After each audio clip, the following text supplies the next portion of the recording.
afternoon. Welcome to the meeting of the Communities Overview Committee. I'm obliged to inform you that this meeting is being live streamed and recorded. Members of the public will be able to view the meeting using the link on the agenda. I'll move on to item 1, which is apologies for absence and substitutions, where we've got apologies from Elliot Lynch, and Councillor Nick Bardsley will be substituting for him, and Viv Parry has joined us remotely, who I can see has managed to do so. One of our subs for this committee, Rosalie Dartnell, is in the room just to pick up on how the committee works. Okay. So, moving on to item 2, disposable pecuniary interests. Have any members got anything they wish to declare? It's not in the register of interest. Okay. Item 3, minutes. To consider the minutes of the Community Overview Committee held on the 15th of March and the 20th of May. They were circulated with your committee papers. Can I have a proposer and a seconder for those? Thank you. Got a seconder for those? Anybody? I wasn't there, so I can't. I think the committee's changed substantially since those. So. Okay, well, I'll second from the chair, and obviously we're at the first meeting, so we'll take those. 4, there's public question time. I'm not aware of any public questions that have come in. 5, there's member question time. I'm not aware of any questions that have come in from members either. So we'll move straight on to item 6, which is the Armed Forces Covenant. Obviously, recently it was the Armed Forces Week. There was a lot of publicity around that and a lot of highlighting the work the Council does. So the committee was just keen to ensure that we maintain a meaningful plan for service personnel, supported armed forces personnel in Shropshire. So we invited, you've had a report which has been circulated, and I believe Sean McCarthy, Ian Nellings and Kirsty Hurst-Knight are all here. On the back of that report. So I don't know if one of you would just like to introduce that item for us. I can introduce that.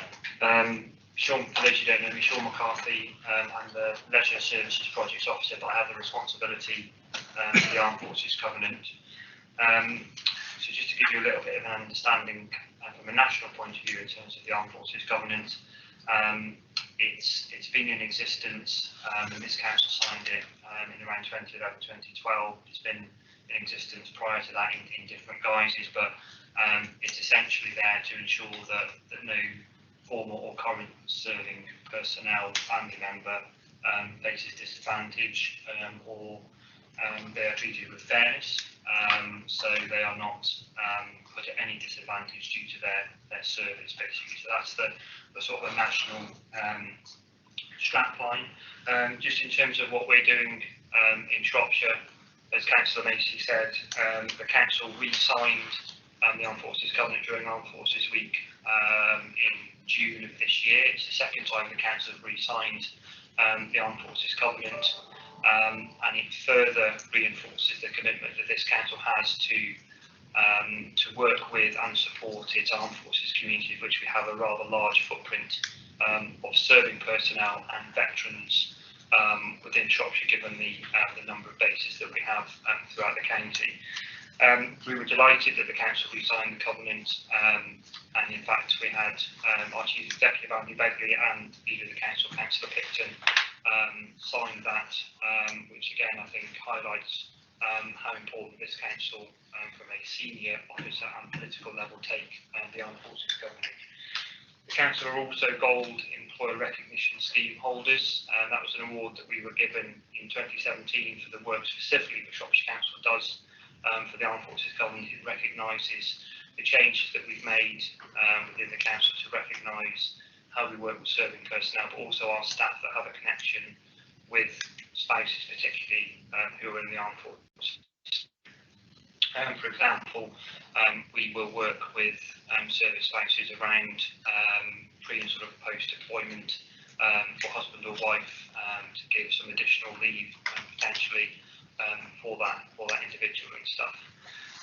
That gold award is due for re-accreditation in 2022, which we're fairly hopeful that we will be re-accredited as a gold holder. We've also recently completed the Armed Forces Needs Assessment, which is one of the appendices within your pack, which is a very comprehensive document which has 30 recommendations attached to it, of which we're currently working through some of those recommendations with partners to achieve some of those. We have a very successful Armed Forces outreach project, which my colleague coordinates in terms of supporting the veteran community, working closely with service charities to understand some of their needs. We have good engagement with businesses on our military bases. We have across Shropshire, Telford and Wrekin 126 businesses that sign the Armed Forces Covenant, each making their own bespoke pledges to support their own workforce for serving personnel. And we have great support from our service charities to support the work we do in Shropshire. The work we do is very much evidence-based and action-focused, as I hope you can see from the action plan and the work that was really important stuff. So that gives you a bit of an overview of what we're doing in Shropshire and more specifically from a national point of view and how that filters down to us. Okay, thank you. So at that point, I mean, thank you for the comprehensive report. I think it's something like 90 pages in total. There's certainly lots of evidence in there. So I suppose at this point, can I open it up to the committee? Have you got any questions on the back of that you'd like to look at? Obviously, we're just seeking assurance that it is working how it needs to and so on. Sorry, Kirsty, did you just want to? Sorry, Ian. Yeah, thanks very much. For those who don't know myself, Ian Nevins, and who I'm now, what's it, the appointments, right, to get it right, Armed Forces Champion, and the Deputy is Councillor Kirsty Hurst-Knight.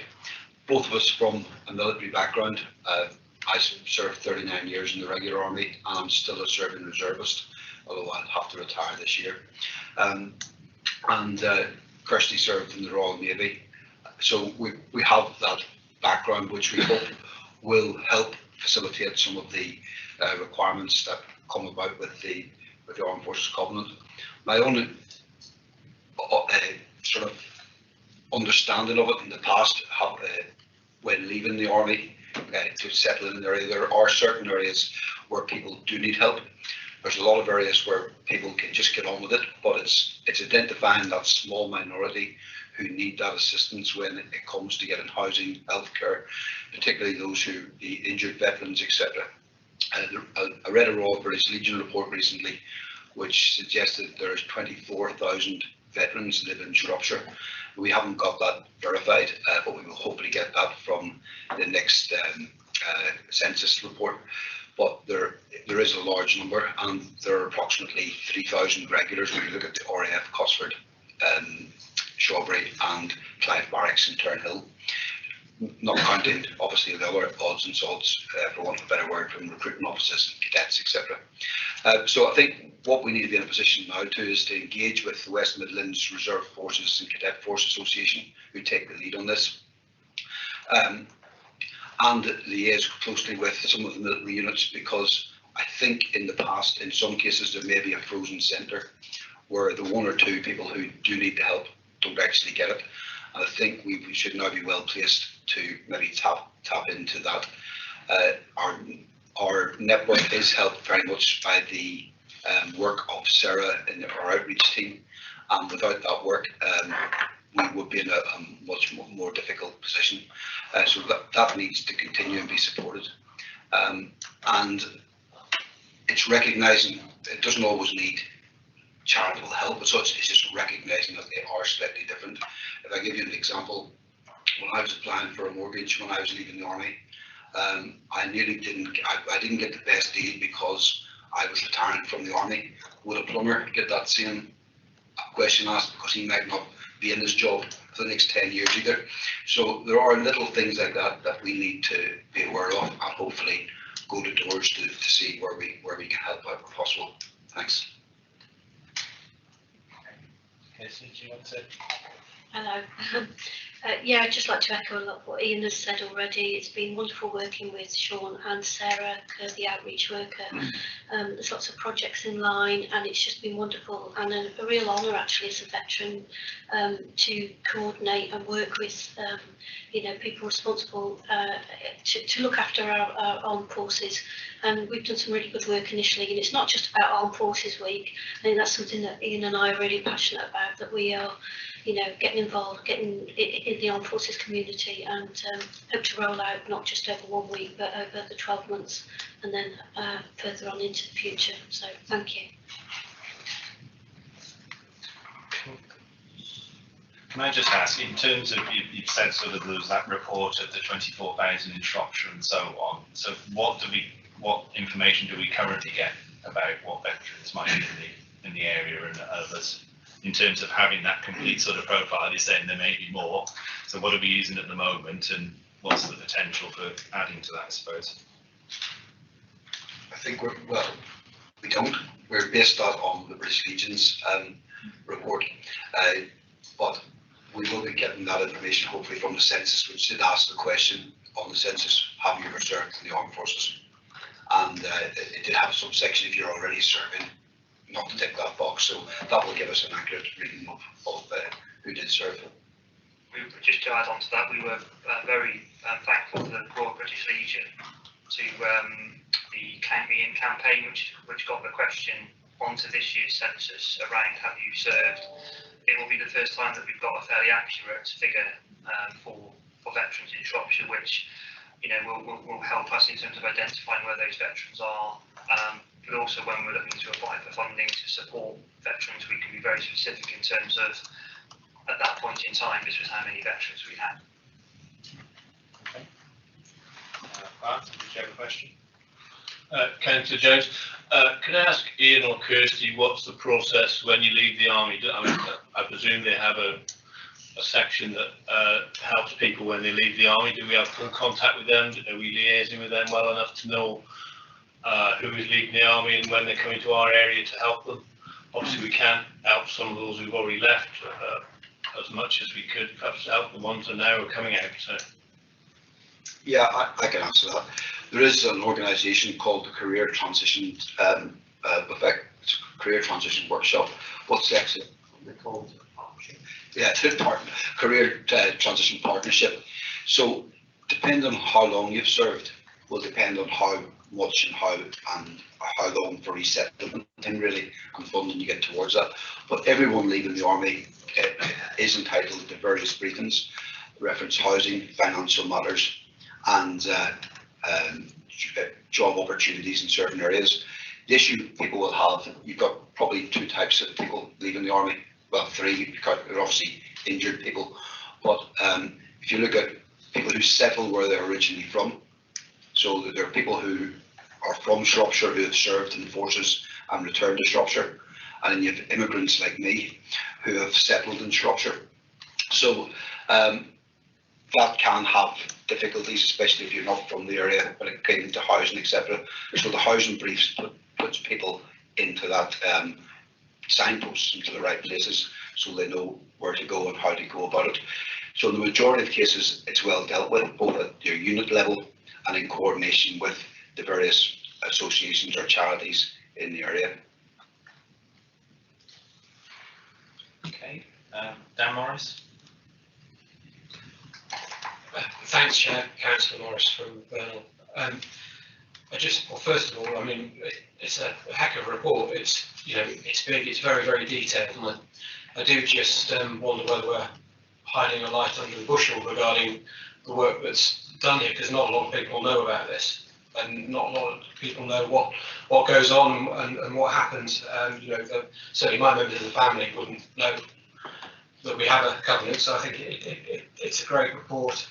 I was struck by what Councillor Nellin said about the disadvantage of leaving the army and being disadvantaged for things like mortgage applications and that sort of thing. I guess that's more a national thing that can be impacted, not a local Shropshire Council thing. But I wonder if there's anything we can do at the council level to help on those sort of things. I have for the past 3 or 4 years helped out with the British Royal Legion selling poppies as a sort of council member, and I know that there weren't a lot of people that seemed to know about it within the council, certainly amongst the member base anyway. So I just wondered how closely we work with the branches of the Royal British Legion, the sort of at a local level. And finally, there's a lot in the press. So the MP Johnny Mercer's quite high profile on this with regard to mental health issues and people who are struggling to get decent housing. So I just wondered whether we knew the data on how many people are struggling, in those sort of 2 areas within Shropshire. Thank you. Which of you want to pick it up, Kirsty? Thank you. Quite a few points to cover. Yeah, we discussed housing today. We're aware of what we need to do. With regards to linking in with other communities, yeah, it is something that we discussed about our comms, isn't it, Ian and Sean, and with Sarah, how we get that message out about what we're actually doing and involving the community. I mean, only last week I've worked on a project we're starting with the local food bank with veteran in crisis, how we were able to link together. So, yeah, maybe we're looking at how we feed through to council 6 monthly report on what we're doing, or however that might look, but we're very aware we need to keep people updated, including council members. Thank you. One thing we do have is a monthly operational group, which is basically a multi-agency team meeting between council services, which includes our housing colleagues and also service charity colleagues, the police, etc., to look at veterans and serving personnel in varying degrees of crisis, whether that be finance, housing, and we basically just talk about where we can best place our resource. So with resources becoming stretched, rather than several organisations working with the same people, it allows us to bring people together and focus that attention through one organisation to best support that particular individual. One thing just to highlight and bring to the attention of this committee, there is legislation currently going through Parliament around the Armed Forces Covenant to further enshrine the Armed Forces Covenant in law. 3 areas that will focus in is around housing, healthcare and education. 2 of those areas are ones that we can directly influence ourselves, housing and education, and the 3rd one, health, is one that we're working with our health colleagues, the CCG, SAF, the orthopaedic hospital in Oswestry, GP surgeries, to look at how we can give what they're determining due regard to members of the armed forces community. So this council is very much ahead of the curve when it comes to that legislation. We have various policies and procedures in place that address some of those already. What we're looking to do is to basically become bigger and better, I suppose, in terms of how we support those individuals so they don't fall into crisis. So during the pandemic, we have seen an increase, particularly around housing need and mental health. So that's kind of where some of the focus is going in at the moment. We work very closely with our housing colleagues to look at how people who are transitioning out of the armed forces within the last 6 months of their service can access social housing if they need to, so they can get onto the housing register at gold band. So they will go to the top of the housing register should they need to access social housing or even private sector rental housing and stuff. So we get good support from across this council, not just from the work that I do and Sarah does, and with the great support that Ian and Kirsty give us. We get really good support from other council services, and also as I said, from the chief executive and from the leader of the council. They are both fully engaged in the Armed Forces Covenant and the work that it does, because the people that we're supporting are Shropshire residents. So at the end of the day, we are supporting people who live within our county that support the economy within this county and stuff, but also, as Ian touched on very briefly, we want to try and retain some of the skills and the individuals within Shropshire. So people who are posted here, there and everywhere in the country and further afield, is that quite a few of those people make a house or make a home in Shropshire and have a family and stuff. So we want to retain that element of Shropshire is a nice place to work and live, post their service, really. Thank you. I think it was Nigel Hart. Thank you, Councillor Hart in Glendower. Been very helpful for the response we've just got in relation to housing, because that was the issue I was going to raise.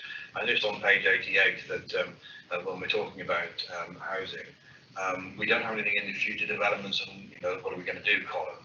And I'm just interested to see whether or not perhaps we need to update that with what's going on. Clearly there's stuff going on now in relation to, you know, making improvements to the housing offer that the councils able to give. So I'm just wondering whether or not we can sort of tweak and add to that.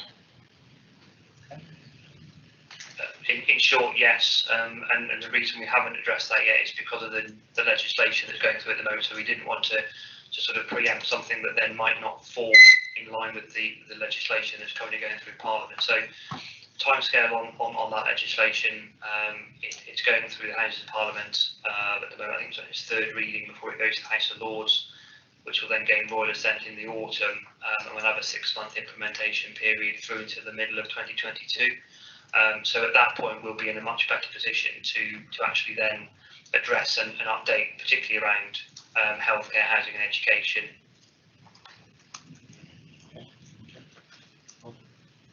Yeah, okay then. Thank you, Councillor Nick Hickman, Valley.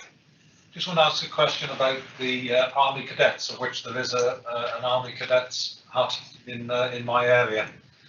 Do officers feel that there's enough connection between Shropshire Council and the Army Cadet Force, or do they feel that we could perhaps have more interconnection, perhaps get more involved with the Army Cadets? I must be honest, from a personal point of view, although the Army Cadet Force is in the village, they pretty much keep themselves to themselves, I think, and although they get involved in one or two things, and of course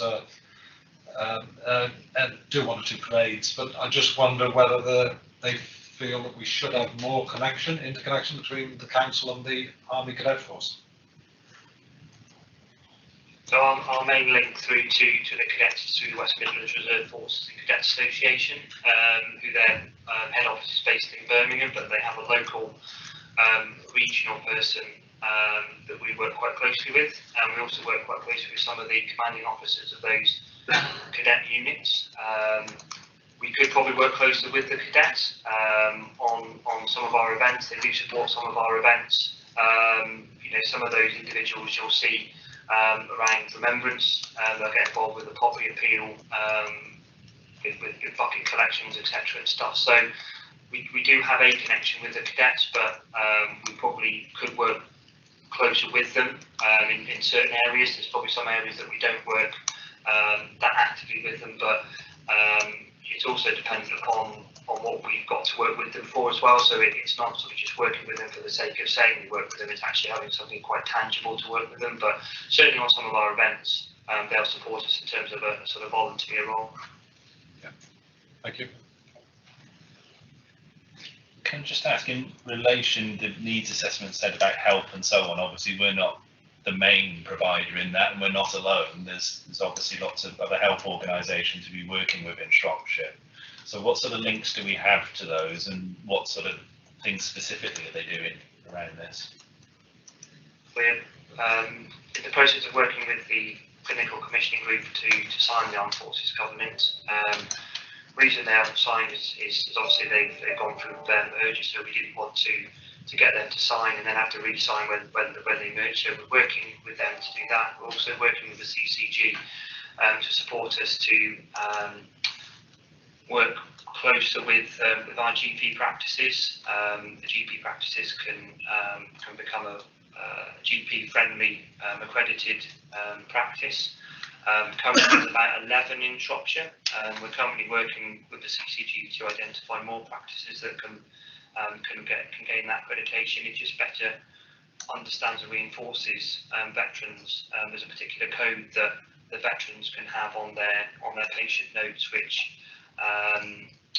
identifies them as a veteran. So you know there may be other alternatives in terms of support that they can get rather than the mainstream support that civilians can get. SAF, we're working closely with. They recently became veterans aware. So they have upwards of about 50 armed forces champions within the hospital, across all areas of the hospital.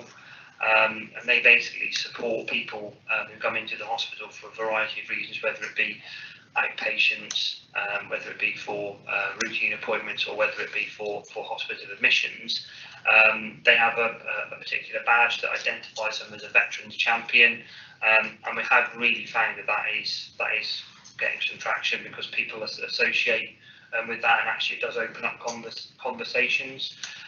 We have had instances where people have gone into hospital who have had a veteran that have had some bad experiences because they've not been identified as a veteran, and that's one of the reasons why SAF have embarked on the process that they have done. That is also replicated with the orthopaedic hospital, and obviously they're veterans aware as well.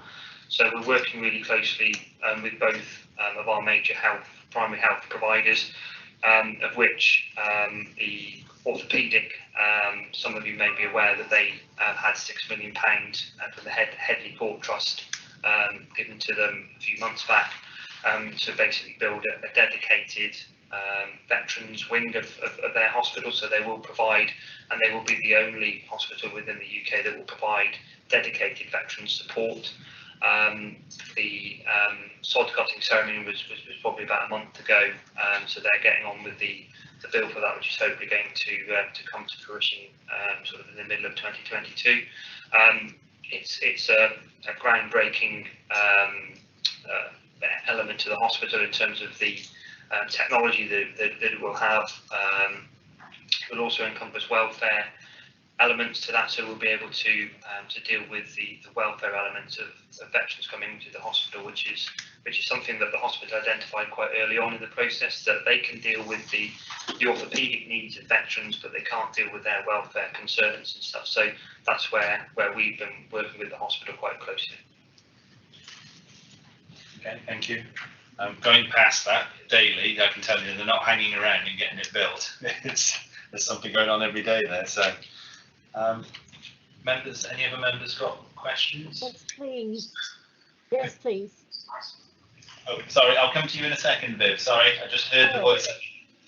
So, thanks, Chair. It's just an observation, really.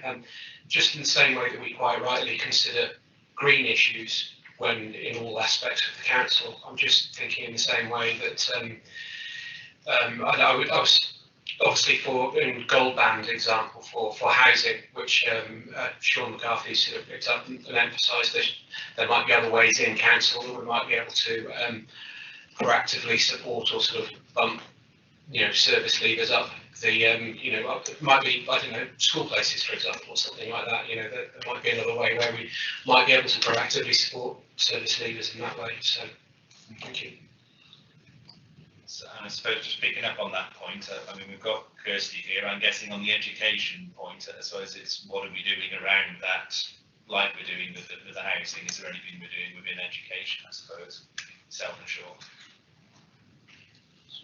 Happy for me to reply. So obviously, yeah, they're not top priority places. We just passed them the paper this morning at Cabinet that it will be looked after children and adopted children, but obviously they are looked at best placed for their needs, armed forces children. And the other thing is that they get the pupil premium fund to help support the needs within the educational setting, because often you've got to remember that some of them, if they have a move, it's not even the same examination boards that they're expected to sit at the end of term. So yeah, they work closely with the school, and if you look at the attainment for Shropshire, we do very well. They do actually achieve, and we are looking after our young people. So yeah, thank you. We can also make allowances for primary school children, in terms of primary school, should I say, to go over their classroom quota for service children. Because of the transient nature of husband or wife and stuff, we can allow primary schools to go over their classroom quota of 30. That is done on an individual basis based on classroom size, etc. But generally, as a rule of thumb, if a service child applies to come into that class and so subscribe, there will be an allowance made to them. What we are also doing from September is we'll be working and targeting a number of our academy trusts to sign the Armed Forces Covenant, and make particular pledges around how they deal with service children, because they're now outside of the local authority's control. They don't fall under our Armed Forces Covenant, so we'll be working with a number of academy trusts identified by our education colleagues here, where they've got larger numbers of service children on their enrolment. So we'll be hoping that from September, and the reason we've left it for September is for reasons that I don't really need to describe, that schools have been under so much pressure. We didn't think that now would be a good time to put something else on them, but that will certainly hopefully start from September.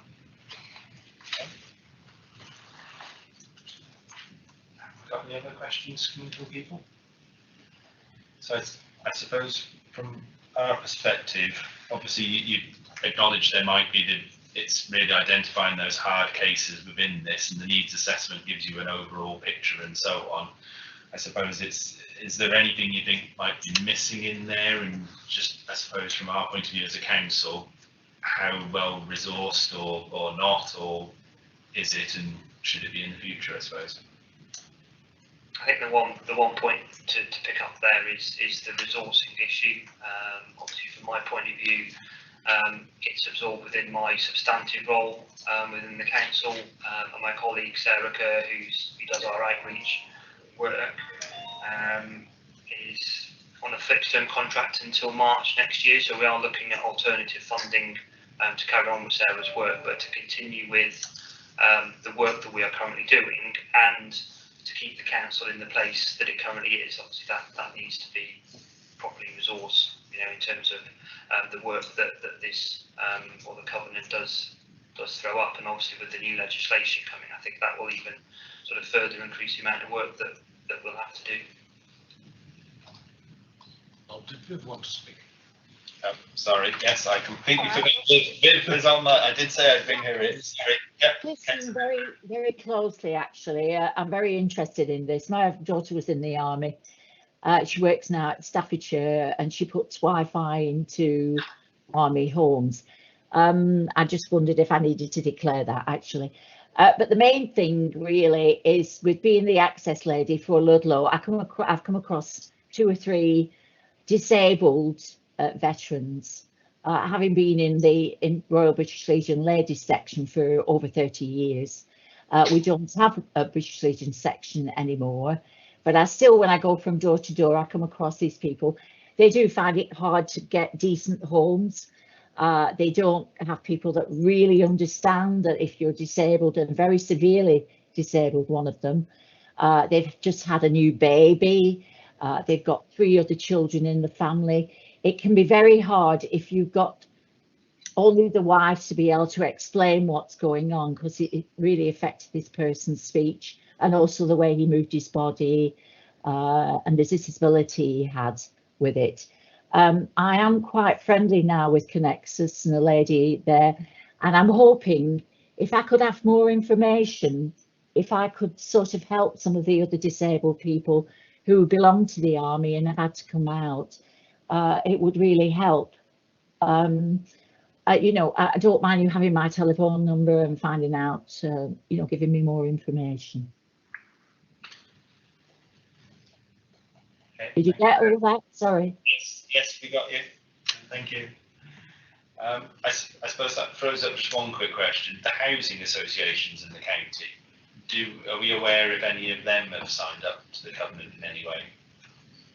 Some are, and some aren't. It's again something that we want to pick up alongside some of the housing legislation that will come forward. It's difficult sometimes for us, and I suppose for our housing colleagues, to directly influence some of the social housing that some of those providers provide. It is something that we are acutely aware of, that some people with very specific needs have difficulty accessing some of that housing. For the example that Councillor Parry's made, you would suggest that not a lot of particularly private landlords would want to make those adaptations at their own cost, which again is a concern and an issue. If you're just moving into a fairly standard property, not so much of an issue, but if you have complex needs where you have to have a downstairs bathroom, or you have to have wheelchair access throughout the house, lift in the house potentially, there are some considerable costs. However, there are grants that landlords are able to access through disability grants and through service charity supports and stuff. So there are things that we can do, and I suppose that probably comes down to better engagement with some of our social landlords, Sunnyside and the like, Romford, etc. So it's probably a piece of work that we need to explore a little further on the back of the legislation once it's announced. Any other councillors got any questions? I think, firstly, thank you for coming today and the report and so on. I think it is comprehensive. I think Councillor Morris is right. We're probably at danger again of doing a great job on something and yeah, being out there, and we are talking about it, but I take the points from our champions of we need to be talking about it throughout the year a lot more. Just from and I'll take a suggestion on this, you're saying sort of middle of 2022, so it's essentially about a year from now the legislation will come in, you'll be able to talk a lot more about what that's set out and how we're going to address it. So I don't know if committee feel if we put something in the diary for this time next year to hear about that, if that's going to be coming forward and we can be updated on where that new legislation is going. Yes, please. And the only other thing was around the resourcing, obviously, with that being a bit sort of, we need to get it nailed down and so on. Are you happy that we might take that away as just a little piece of work to, I can have discussions, or others, committee members, we can have discussions just to seek some reassurance around that as we come through to budget next year, and just make sure that that resourcing is going to be in place? Everyone's happy? Yeah, good idea. Okay. Yeah, I think you wanted to. Yeah, I'd just like to finish off by, there's a lot of little groups of veterans in the area. An example I could give, a friend of mine recently started in Market Drayton an allotment group called Dig for Veterans. And every time something like this happens, somebody else knows somebody who knows somebody. And it's a great network of getting, like Councillor Parry mentioned there, there will be somebody who gets missed. But little networks like that are how we capture these people by saying, one person turns up and says, oh, I have a friend used to be in the Royal Engineers, can he come as well? And that type of thing. And I think what my short term aim over the next, probably before Remembrance Day, is to try and harness some of these organisations so we can understand where their needs are. And they probably don't need much help, they just need a little bit of understanding, because these projects give people a purpose. And that purpose really helps, particularly the people with mental health issues. So that'd be a short-term goal, to start harnessing some of those things within the county, and longer term, just to keep pushing it. Sometimes veterans just happy to see somebody wears a poppy. It could be as simple as that. Thank you. Can I just say that we've got sheds for men just started in Ludlow. Sheds for men just started in Ludlow. Thank you.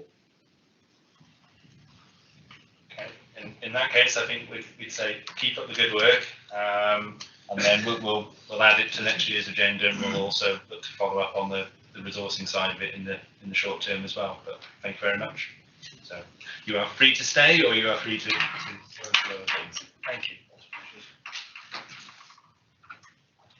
Okay, that brings us on to item 7, which is public rights of way. This committee, before the elections and some of the members changed, had received a couple of updates about public rights of way. You've had that within the report that was published for this meeting, and we've got Pete Bamford's come along. I think we might have Cecilia Motley and Claire Featherstone joining us remotely, possibly, but yes, we do. I think they're on the line. So, yeah, I can see Cecilia. I think Claire's logged in there as well. So obviously this had previously looked at the state of the network, what was being done, looking at around the funding that was in place and the resourcing for it, around revenue generated and so on. So this really was to come back. Obviously, the portfolio holder has now become leader of the council. The chair of this committee has now become the portfolio holder. So there's been a fair bit of switching around, but there should be a fair bit of knowledge within the leadership on this subject. So really, did anyone want to introduce the report that they've been sent through? I can do that, Chair. Thank you. So the report is, as it stands, is somewhat out of date, and I can give a live update for where we are now. But just to give you some background about the report, for members who are not aware, the Outdoor Partnership team manages the public rights of way network and the parks and sites and heritage sites throughout Shropshire. We've got the third largest network, largest inland network in the country. It stretches for 5,600 kilometres. We have over 3,500 bridges on that network, ranging from a couple of railway sleepers over a small watercourse to an old Victorian railway bridge that has a right-of-way crossing over it. As with many other departments across the council, over the years we've faced the budgetary challenges that have been brought about nationwide, and that's resulted in less investment, capital investment, and a reduction in numbers of staff. Back in 2015 we put together a case for doing some income generation that we would pump straight back into our statutory obligation. The main statutory obligation for the council comes under the Highways Act 1980, and that's to protect and to assert the network. Public rights of way are highways, so just so that you can clarify that. So a paper in March 2019 was brought to this committee to give an update on the current state of the network, particularly the structures and the services of that network, which were deteriorating. There's a number of reasons why that's happened. Obviously the lack of investment, but also over that period we've seen unprecedented flooding, where bridges, services are damaged, natural erosion. So as the officers responsible, myself and my team put a paper together to see if we could, well, first thing we felt there was a responsibility to highlight this to the council, and secondly to see if we could encourage further investment into the network. So just to give you an update on the report, we have put business cases together. We've had a very sort of challenging time over the last 18 months, as have everybody. We, as a team, we split the team in half in March 2020, and half of the team, because of the knowledge of the geography of Shropshire and our ability to access vehicles, both off-road and vans, we took on the challenge of delivering food parcels. We delivered over 1,000. Obviously this meant that the other half of the team continued to do the maintenance and the mapping enforcement, the legal aspect of the rights of way network. In addition to that, what we also saw was a massive increase in the number of users accessing our rights of way network and our parks and sites. So we put business cases together to try and secure funding for additional staff. I'm really pleased to say that we were successful. So we've now recruited an additional mapping and enforcement officer who will look at the legal orders and the other legal aspects of our statutory obligations. We were hoping to recruit two, and indeed we've secured the budget to do that, but unfortunately we were only successful in recruiting one applicant. So we've got a different strategy that we can look at to make sure that we can utilise that funding in the most effective way. We're interviewing this Friday for an apprentice countryside maintenance officer, which will be another pair of hands on for our maintenance team, but also gives a young person an opportunity to train. And we're also, which is probably the most significant aspect of the recruitment part of this report, is we're recruiting a bridge inspector.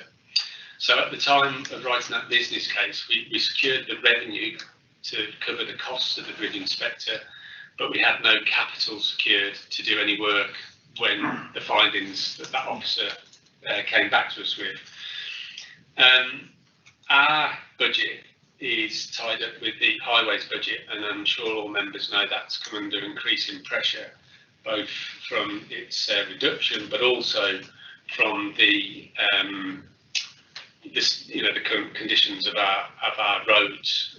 So a lion's share of that budget obviously goes in repairing potholes, etc. However, I'm pleased to say that a paper was taken to council on the 15th of July, and all indications are that a £200,000 per year budget has been allocated to the public rights of way team. Now, this money is fantastic for us, because what it allows us to do, provided that it's year on year, is actually develop a programme that we can base on public safety.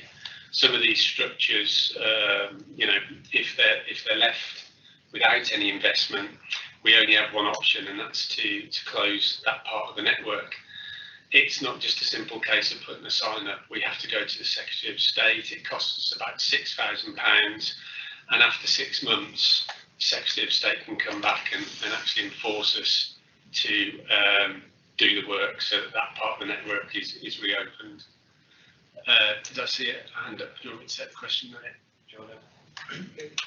In fact, I mean, that's very helpful. In relation to the £200,000 investment that you just mentioned, yeah. The report mentions that there was a bid which was successful for £200,000 of capital investment, which back in January this year, said wasn't going to go ahead. And I was going to ask, well, where's it gone? Yeah. If we got the bid. So are you saying this now is that capital bid, or are we talking about £200,000 revenue? No, okay, so in the actual report that you've received, that £200,000 was earmarked for public rights of way work. However, the council highways department will look at public safety, and that has to be prioritised. So that £200,000 that we were looking forward to investing in the public rights of way network went back to the highways department. I can't answer how they spent that, but it just meant that year we didn't have access to that 200,000. The new £200,000 is what I'm led to believe is what we're going to be able to access from moving forward. Okay, thanks. And just following that briefly, if I can, Chairman, under that one point, in terms of the £200,000 capital bid that we got that was then reallocated within highway somewhere else, was the bid that we made a bid specific for our rights of way network, or was it a very loose bid? So I'm just wondering, is have we moved the money properly? Yeah. Do you know what I mean? Yeah. From having achieved the money coming in through a bid to improve our rights of way network, and then not being used in the rights of way network. Okay. I think it's probably my choice of words that's confused you. It wasn't a bid that was submitted by myself. My job is to highlight areas where I fear that there may be health and safety issues. So I basically go up through the various line management channel, and then at assistant director level, that was picked up, and that's how that 200,000 has now been allocated. As I said, the previous £200,000 that was mentioned in this report, I don't know where that money was reinvested. Okay.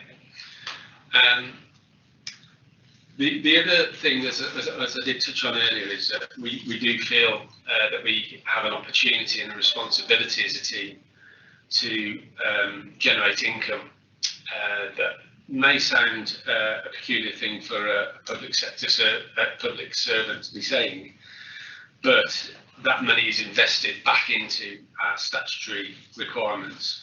So this year I've set quite an ambitious target of it's quite a precise number, but £163,870 as our income target. What we do there is we do work for other departments, we cut grass for schools, we'll install play areas, we'll put fencing up, we'll install benches. And what that money's allowed us to do this year is to employ 2 countryside maintenance officers, and those individuals obviously will go out and do further work on our network. So they're really valuable officers to have in place. What the report asks is that at the end of each financial year, what we find ourselves doing is using the income generated to either fund posts, or if there's any money left, we'll try and invest it in materials for the following year. However, as the income target goes up, what would be really useful for us is to be able to carry over income generated into new financial years. The current arrangement is that any income that we have left in our coffers at the time of close down goes to a central pot to balance the wider council books. And I completely understand that. You know, I understand how the public purse has to work.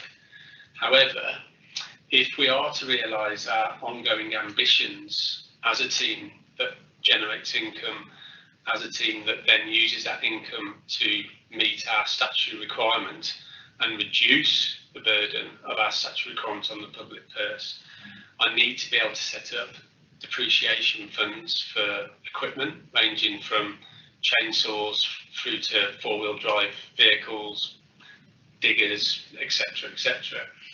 What would also be useful is for me to have a small reserve that we can use, which we're finding we're having to use increasingly when we have floods. I should have brought some slides along really, but when we send inspectors out after some of the flood incidents over the last couple of years, it can only be described as carnage. And I think one of the most challenging ones was one of our footbridges had a 6-berth caravan smashed up and wrapped around it, and that was quite an interesting job. I think the importance of it as well is that we do an annual user survey of our network, and we send this out to all users, ranging from our 4-wheel drive community through to our walkers and everything in between. What's really important to me, and what was I think a really important figure, which can be highlighted as we come out of COVID, is that 93% of all those that return the survey said that the reason why they access the great outdoors was to improve their health and for exercise. And I don't think it's a great secret that that's another way of keeping a happy, healthy, both physical and mental health, healthy residents and visitors.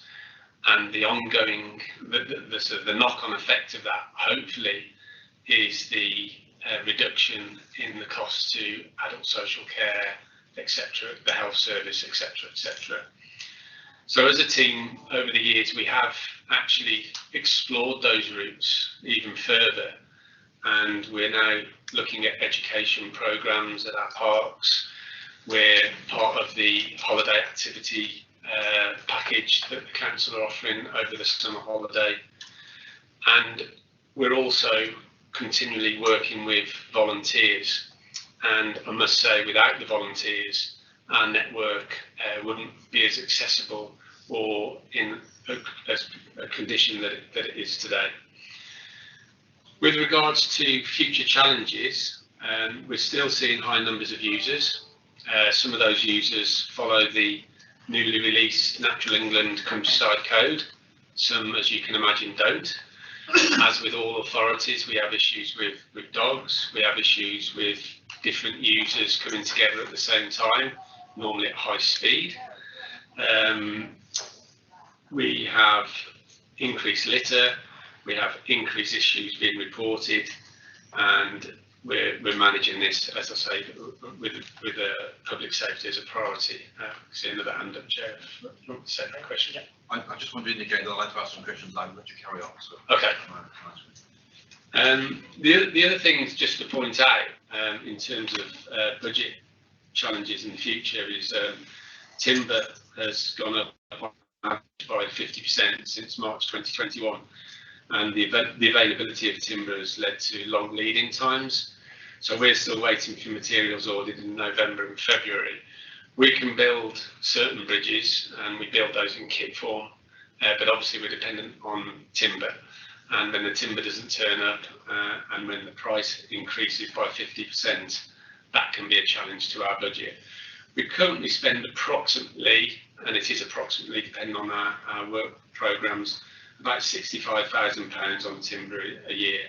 So if we look at a 50% increase in that, that's potentially a 32.5k budget pressure. Same thing's happening with steel. We use a lot of steel for our gates, and that's gone up 20%. And again, we spend about 40k on gates and the furniture for the gates a year. So that's another 8k pressure that we're facing. And then stone is also going in the same way. Would you believe it that most of the stone in the country has been swallowed up by HS2, and that's a nationwide problem. We're now finding that hauliers are being turned away at quarries, so that's another future pressure. And obviously, when you can't get the stone, that has a knock-on effect for things like concrete. And we're currently held up on a job because we simply can't get the cement to make the concrete. These are all sort of issues that we deal with on a day-to-day basis, and I'm just using them to highlight for your information some of the challenges that we currently face. So I'm prepared to take any questions. I'd like to finish by saying that I think that our parks and sites and heritage sites and our Right Service Way network really does create a really important part of the identity of Shropshire, and certainly adds masses of value to the visitor economy, and is one of the reasons why people move to Shropshire. And it is something that we do need to sort of enhance and protect. And I'm happy to take any questions, Chair. Thank you.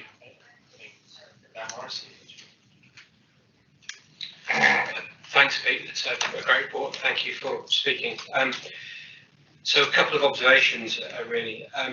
First of all, on the work of volunteers, we farm out near Bulbatch, and we've currently got 3 volunteers on the farm at the moment, currently putting in rights of way access through the farm, and they do play a very, very important part, and they do a great job. The bit about the budget you were talking about, and the fact that you're buying things before the year end, it sort of kind of felt to me a bit like the good old days at the council 30 years ago, when you had to spend the budget, and everyone was saying, well, look at all the council roads. The council's obviously got a lot of money left. They're spending it all on before the end of the financial year, and then spending it. I just think it's a bit of a shame that if you're generating income in the way that you're doing it, if you then have to, you lose it, and it's sort of showing a lot of. Well, I think it's a great job to generate the income in the way that you do, and then to have it taken away from you. I think that that feels to me not right. It feels a bit uncomfortable to me, to be honest with you. I just wondered, when you generate income, a couple of questions. What does that do? Because obviously you're using some of your staff resource to go and generate income. So what does that do to the work that you're currently doing for the council? Are you taking people away from jobs that you should be, that should be doing here and now? What's the trade-off? What's the balance between doing that? Also, speaking in Cardington, which is right on the southern edge of my ward, they recently had a fantastic new footbridge put in there.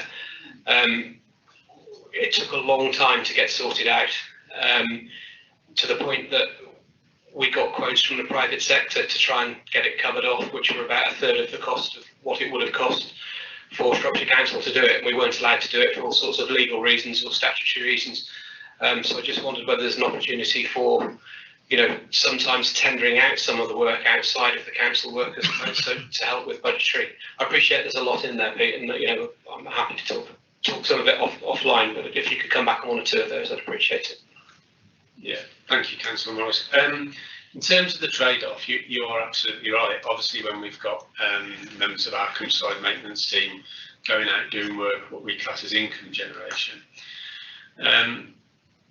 But what the payoff for that is that because we're using that income to recruit further officers, that's the balance. And what we're hoping to get to, the sort of the sweet spot, is where we do have a team that's purely working on income generation and then earning a lot more than what they're costing us, which is what is the case now. And then we reinvest it and they become part of our core income or our core budget. And without it, we would be in a lot worse place. I mean, a good example as well is that what we've targeted is other council departments. So we had a team down at the quarry, for example, the quarry swimming pool, just last week, cutting back some trees that were obscuring the CCTV cameras. We can charge, I feel, for our colleagues in the council. It's a lot easier for us to do in terms of our legal responsibilities, because obviously if you go out to the private sector, there's issues regarding contracts and income generation for the public sector. So it is a trade-off. We do feel in the last sort of year and a half that we have made that step forward where we're getting a lot more back than what we're actually putting in with regards to the finances. But I do have to keep a close eye on it with colleagues, our countryside maintenance manager, to make sure that we're always got our eye on our statutory obligation, on our statutory needs, and that the income generation aspect of our work is to add additionality, not to take away, because you're absolutely right. If we got the balance wrong, it could be one step forward, two steps back. Your other question about the bridge, you're absolutely right. It does take a long time for us to get round to the bridges, and part of that is to do with the budgetary needs. We also, because we haven't got within the outdoor partnership team that skill set, which is why we're getting the bridge inspector, we are dependent on colleagues from other departments to go out and actually inspect those bridges. So we're currently working with WSP on a bridge in the county that has been on for a few years now, but hopefully that's going to happen in August. These are the type of things that, as we come out of the pandemic, as we sort of move forward as the outdoor partnership team, and indeed as the outdoor partnership team as the part of the wider culture and leisure and tourism department, that we're looking to sort of work on and improve. We know that we need to be more efficient. We know that we can work in to coin a management phrase, a smarter way, and that's something that I'm sort of very passionate about.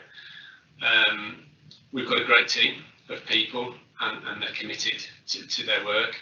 I was certainly, so impressed with them as they met the challenge of the pandemic and what they did there. But you're absolutely right. We do need to improve the response time, and the bridge that you referred to is a really good example. And I think moving forward with some of the plans we've got, there will be more opportunity for us to not just look at a job from a sort of a practical side of, from the practical side of it, but also from the community aspect, so that we do have that community liaison, we do have that community communication, because quite often in these cases I've found that it's not necessarily the actions of the team, it's quite often the fact that the team hasn't communicated and kept our customers up to date. So that's something that we're also working on as well. I hope that sort of answered your question. I am more than happy to talk about individual cases outside of this forum. Just going back to the 200,000 that you've secured, so I mean, I'm assuming you could probably spend that 10 times over if we were looking at the complete scale of what could be done on the bridges and so on. I'm just wondering sort of how far How far will that get? That, I'm guessing from what you were saying, will do the immediate sort of the health and safety side, but I'm guessing if the money was available, there's potential for far more improvements. Yeah, I mean, it's a bit like painting the fourth bridge, looking after the rights of way network, whether that be roads or the public rights of way network. It's a job that will never get finished. And that's sometimes what I remind my officers when they're just pulling their hairs out on a Friday afternoon, because you have to have that sort of frame of mind, you know. You're absolutely right, 200,000, we could probably spend that on one job. But we're realists, and we understand that, you know, priorities need to be made. What I will do is, with that 200,000, as I said, is prioritise that with regards to public safety. If I found that the 200,000 had been spent and I still had fears for members of the public, I would obviously then have to advise that a route would have to be closed or further capital investment would be required to ensure that users are safe. But you're absolutely right, 200,000 isn't enough. But if there was 500,000 on the table, I'd be saying that isn't enough as well. Can I just check on that basis then? If something failed, sort of an emergency thing, or something got hit, or and so on, would the council currently have an emergency fund or something else you could access capital wise? Well, it probably has happened before now, so I'm just checking. I mean, obviously the council has a statutory obligation to keep the network open. If a bridge or a surface, or we have a landslide or a riverbank collapse, we've got a choice. We can close it. You know, the law says that we can close that right-of-way network. But then users of that network can start to make complaints. They can go to the Secretary of State, who can then force the authority to find the money to open that right-of-way. So I don't know if the council's got the money as an emergency fund, but I do know they would have to find it if they were challenged to. This is why it's very much a case with that 200,000 that we will look at some of our bigger jobs, but then have the position, if it's year on year, to do what we class as planned maintenance, the sort of stitch in time, saves 9 type of approach, which is what we haven't been able to do for the last 5-6 years. I suppose my only observation is following up on Dan's point about on the revenue side, which is it does feel a little bit, if things like depreciation and so on can't be built in, I suppose we'd be asking why, because vehicles and other things that you've highlighted do have a lifespan, and they come to the end of the lifespan, that's going to have a direct impact on the service of probably, as you say, if they're not being maintained, cause more cost. I suppose the other bits I wanted to pick up on was just the revenue generation. Do you see that there's a limit? You're talking about longer term, you want to generate more. Is there a limit on sort of what you'd be looking at for that? I think it really depends on what motivates us as an organisation. I think you know, if we saw the work that my team does as a really good income generator, there's lots of more opportunity out there, both Shropshire and further afield. We've got a really good skill set, ranging from greenkeepers through to people who can operate machinery, chainsaws. So we've got a service that is in demand. My motivation is to reduce the need to come back to the Shropshire taxpayer to deliver a fantastic network for visitors and for residents. We're not there yet, but given time, we will be hopefully moving in that direction. But to do that, we do need to be able to, I suppose it's okay to use the word to compete. And to compete, we need to have a depreciation fund. We need to be able to replace equipment when it wears out. We'd never want to sort of step on anyone's toes. and we wouldn't have an aggressive marketing campaign where somebody who's a small, 3 or 4 employees who've been cutting the grass at a trading estate for years, we wouldn't want to go and muscle in on things like that. So we look for sort of leads. So we've done quite a bit of work with some of the academy schools where we've put in vegetable patches, paths, benches, and it's through connections like that. The one thing that I read a few years ago now was the New Economics Foundation, which is a think tank, looked at communities' finances as a calendar, and the income coming in was the money, and then basically a calendar's got holes in and they're trying to plug the leaks. And that's something I'm really keen to look at for Shropshire Council when it comes to grounds maintenance. And so I've been talking to colleagues in leisure, talking to colleagues in museums and other departments to see whether or not we're using taxpayers' money to cut grass when we could do it ourselves. We actually had to do the exercise on our own team where we were paying contractors to cut the grass at Severn Valley Country Park, and we do that ourselves now.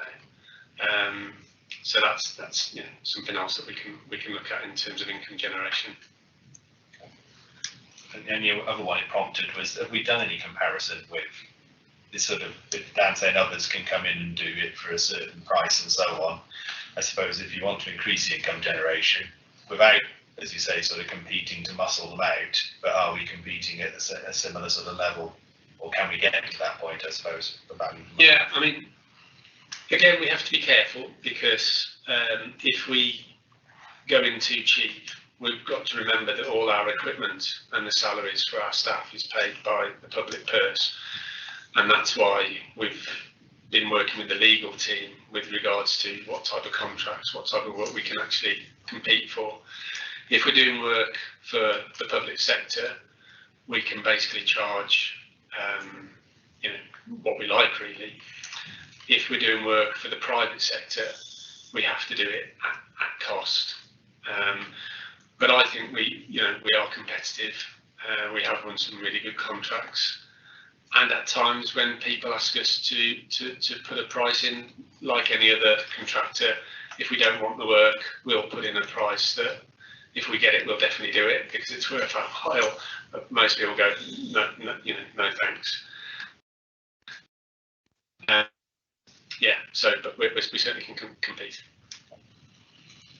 I'm very conscious. I suppose the next question is for the portfolio holder now, about the revenue budget and the ongoing and so on, and I suppose what you will be arguing for in that regard, knowing all the ins and outs.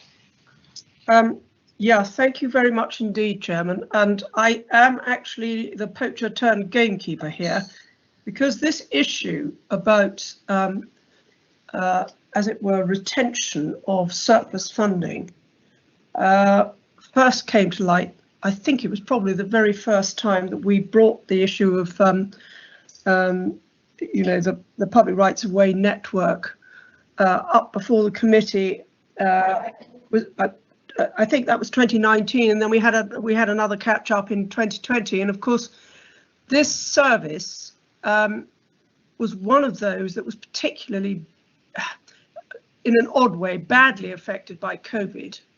Not just because there had to be redeployment of part of the team, but also as soon as the COVID lockdowns started to lift, our public rights of way network came under almost unprecedented pressure, and that was following hard on the heels of some really extraordinarily bad weather at the beginning of 2020, and bad weather before that as well. So it was a bit of a sort of tsunami that really hit the public rights of way network in a way, because there was an awful lot more maintenance perhaps that needed to be done on the network. There were fewer staffing resources, and of course one of the other things which hasn't been mentioned yet is the fact that we couldn't use our volunteers. And we do have quite a large number of volunteers on the network who help with, with a lot of things like cutting back overhanging foliage on rights of way to keep them clear and all that sort of thing, and who have in the past worked very closely with the team to help in their endeavours to maintain the public rights of way network. I, to be honest, was rather shocked sitting where you're sitting, Chairman, when I heard about the fact that they could not retain at year end income that they generated themselves. And I have actually talked to the new portfolio holder, William Butler, about this. We're going to have a session about it, because what I can't get a feel for at the moment is how many other service areas fall within this category, that any funding that they raise through their own efforts, as it were, then has to be returned to the central pot at the end of the year.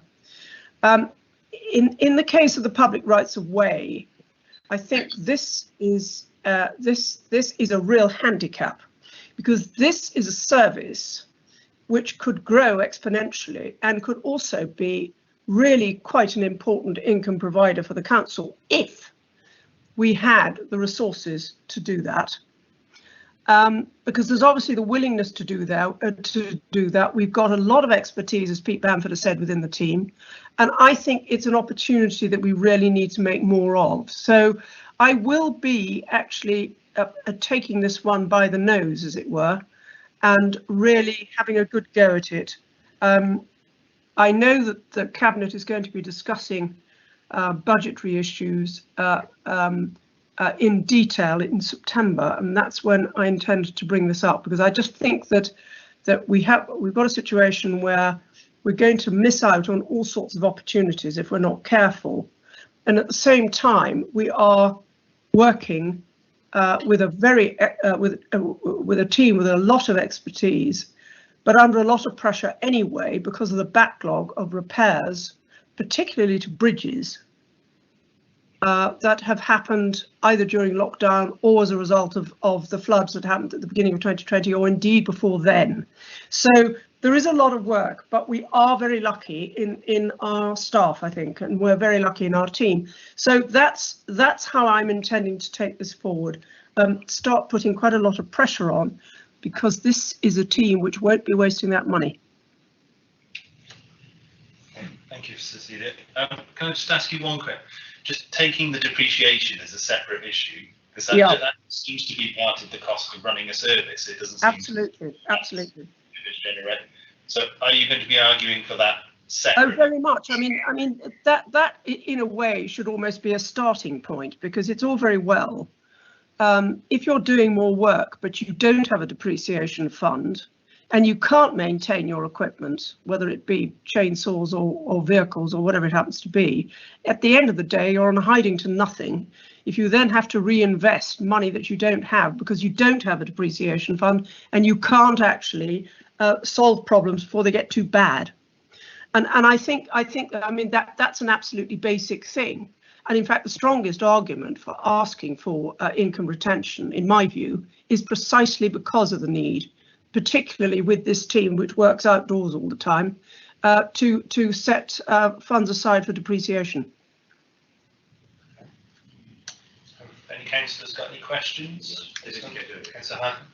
Yeah, thank you. That was actually very helpful from Cecilia. It's good to hear that making the case for for retention of income generating. I remember the report at the time as well. At the time, so quite surprising. A couple of things coming to mind. The first point is that very early on in the report, it mentions that over the last 10 years we've suffered a 20% reduction in the usability of our rights of way network. I realise that the last survey on that was done a couple of years or so ago. I'm just wondering whether or not we have the resources to be able to assess what the situation is now on the ground, which will probably be undoubtedly quite a bit worse. But in order to be able to fix a problem, you generally need to know what the problem is before you attempt to fix it, rather than just trying to do it ad hoc. I was wondering whether or not that's something that is being looked at. The other issue is something that was brought up by Pete earlier on in relation to the additional member of the team coming into the registration work. I'm aware, I talked to Shona, and she advised that we had at that time about 175 new applications coming in to add routes of the network. And of course, that's because of the cut-off point that the government has now placed on us. That, that's why we're getting a large number of applications coming in. But my worry is, we're getting all this work that we've got to do to try and add the networks to the routes to the network, whilst we can't deal with the network we've already got. And my concern is, if we've only taken on one officer to try and deal with a tremendous backlog of requests coming into add items to the network, was that because we just couldn't recruit, there wasn't enough people coming forward that we couldn't recruit two, we were able to recruit one, or was that a question of we can actually only afford to recruit one?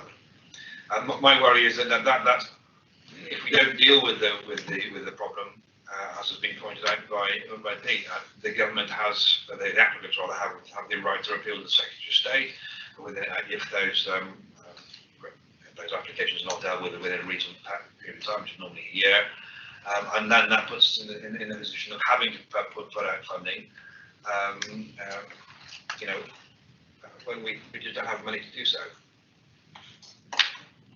Also, I'm just wondering, given the situation that we had, must have been about, certainly probably remember, about 15 years ago, I think the council was penalised for not adequately keeping its rights-of-way network in a usable state to a sufficient level. I'm just wondering whether we're beginning to get any challenges of that nature coming forward, and from if so, from whom, for example, whether we're getting challenges coming in at a greater rate from ramblers associations, or whether we're getting any kickback from central government. Thank you. Pete, do you want to take that? And I might just come in after you. Okay, thank you. So the first point about the reduction in the accessibility of the network, we will be in the next 2 years doing another survey to see what the condition is. However, since the pandemic's had that impact of additional usage, we're seeing that we've got a 215% increase in reported issues. So we do run a service where users are really good eyes and ears for us. What we need to be aware of, though, is that an issue can be, nettles across the rights of way, or it can be there's no longer a footbridge because it was washed half the way down the watercourse. But you're absolutely right. It's difficult to keep on top of it, but we do prioritise with regards to the safety of the users. With regards to the reason why we've only recruited one individual, it was a decision that we took. We interviewed a number of candidates, and the person who we've recruited will require some training. And what we concluded was that if we took two people who needed training, that was going to take a lot of time up from the officers who are currently flat out as it is. So what we're looking to do, what we're exploring, is taking an officer who we can train, and with the rest of the money, invest it into people who can hit the ground running, whether that be a contractor, or indeed we've got somebody in mind who we've worked with in the past, who knows Shropshire, who we know their skill set, who would be really good, and we could, for example, to look at the very thing that Councillor Harting's described, which is the DREG, and getting routes onto the definitive map before the cut-off. It's 196 now, I think, after, but that person would be really good at looking at those cases and making sure the work's done. If any member would like to sort of come and spend some time with the team, I'd be more than happy, because it is quite a fascinating part of the council's responsibility. If you're not familiar with things like the definitive map and the difference between a boat, a byway open to all traffic, and a road, it is a really interesting part of what our responsibilities are. So, for example, I was not aware until a few months ago that boat, which is a byway open to all traffic, which to anybody else might be described as a bumpy track. The speed limit on that is 60 miles an hour.